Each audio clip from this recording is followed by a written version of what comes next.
Here I'm a forensic pathologist working here in Kenya. We know why we were here and what has been happening. And we met here to conduct an autopsy. We met here to conduct an autopsy on the late.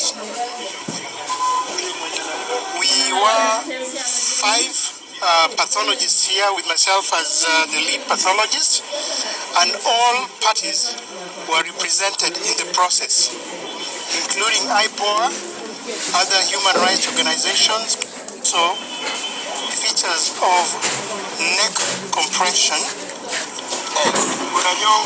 There were also multiple soft tissue injuries that were spread all over the body, including the head also, the neck, upper limbs, and the trunk, and the lower limbs.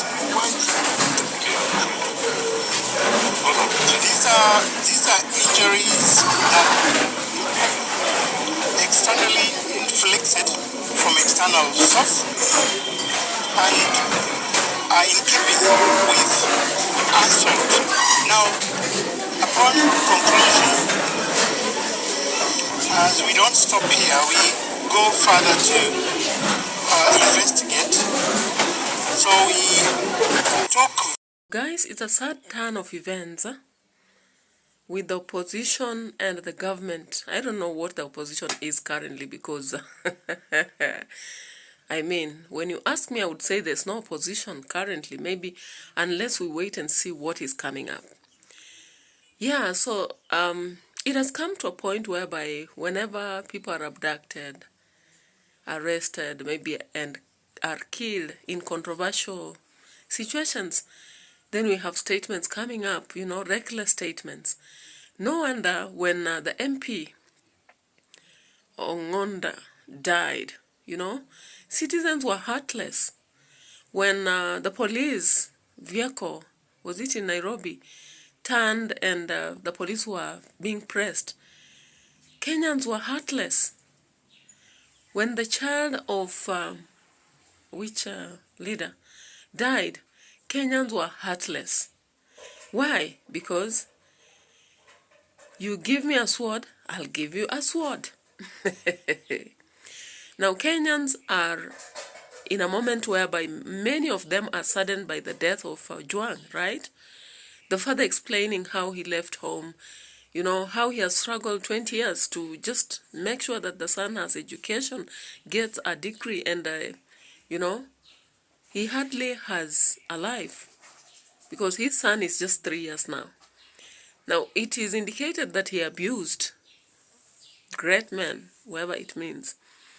And after that, he was collected from home by the police who said the father should follow them at Central Police.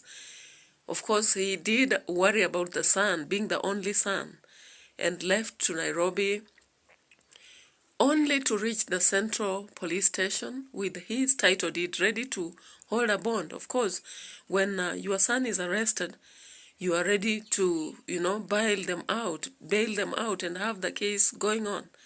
Unfortunately, all of us know that OJWANG died in controversial situations which seem to tell us that he was killed. Now, so far the police, the inspector police has, you know, has had to sack many of the police officers. The question is, the CCTVs, so the question is, the CCTVs at Central Police are so many at the gate, within the vicinity, and even the, you know, prison areas. Again, why was this man put in, you know, isolated jail? Was he a hard criminal? Was he, you know, a political criminal? We don't know. Those are questions we are asking. So if you saw this video, you saw it, right? If you saw, you saw.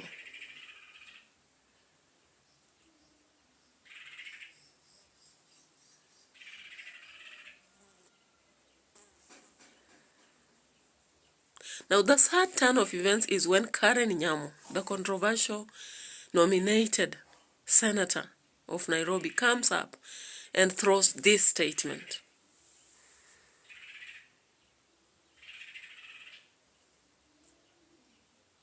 Is she taking everything for a joke? Does she think Kenyans are that, vulnerable and foolish to be boxed around with statements such as what she's giving? Is she a CID, Those are the questions Kenyans are asking. Whether Karen Nyamu is a CID of the government, so that she knows exactly what happened to Ojwang. Such statements, if they were coming from citizens, then they would attract, investigation on such an individual. How possible is it that Karen Nyamu knows the opposition members who collected this guy and went on to kill him in such a brutal way, then indicated that the government had done it?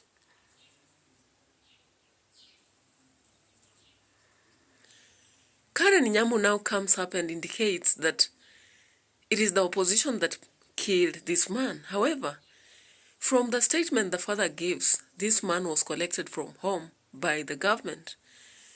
You can see the details here.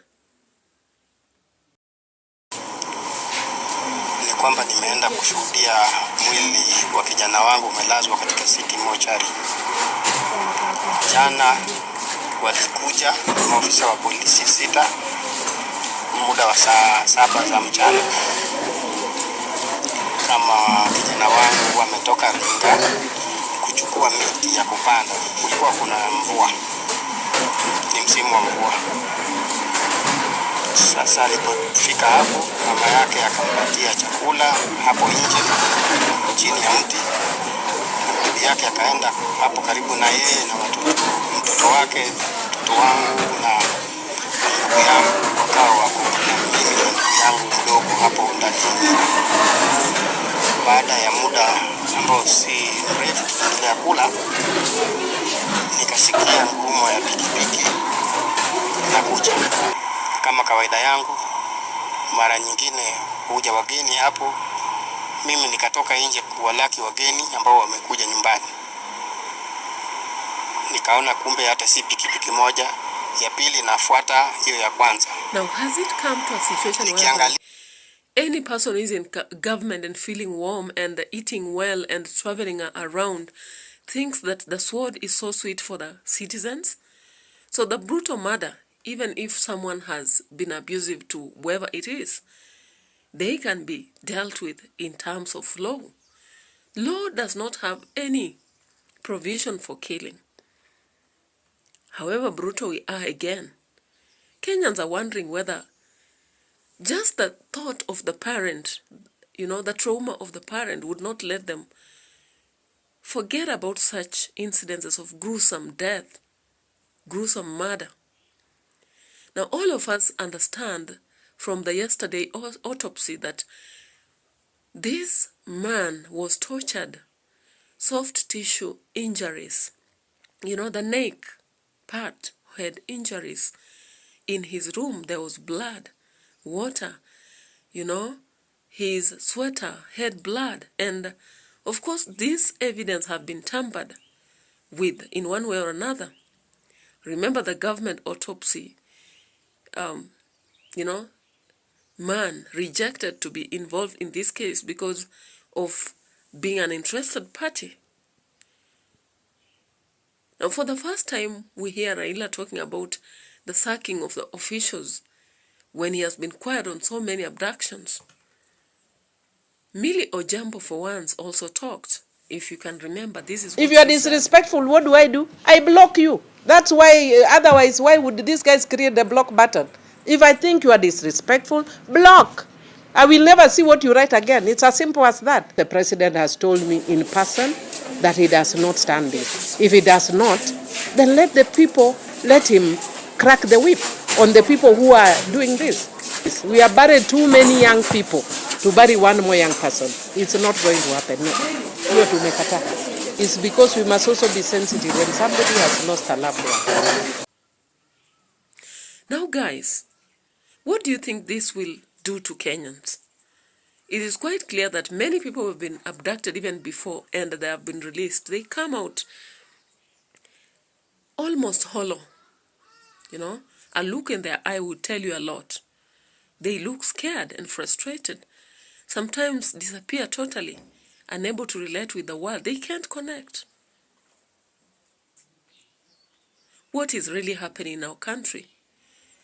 Now remember, Karen Nyamu is a very controversial person. Recently went to America and we understand what happened. Regardless of understanding the rules about recording and IT, he went on recording the man, you know, who was interrogating, or rather following the procedures at the airport, and she needed the special treatment. Does she even think before she speaks? This is a sad event, but it takes us back to that situation. Look at this. She claims to want VIP treatment when told about the normal procedures in America where they don't treat some people special and citizens special. She goes ahead and asks this boy, "What's your name?" while recording. And the guards, the authority, she goes ahead and asks, "What's your name? You are very handsome." You made me queue and I'm a VIP in my country. Huh? They made me queue over here and I'm a VIP in my country. I think that might be for your airline. I'm a senator. A senator. Yeah, and I'm flying first class. Oh, you're flying first class. Yeah, I think that's mostly just the airline. This is standard procedures. If you have like pre-check or something, then that's downstairs. But you can just look into the camera. Continue trusting the politicians.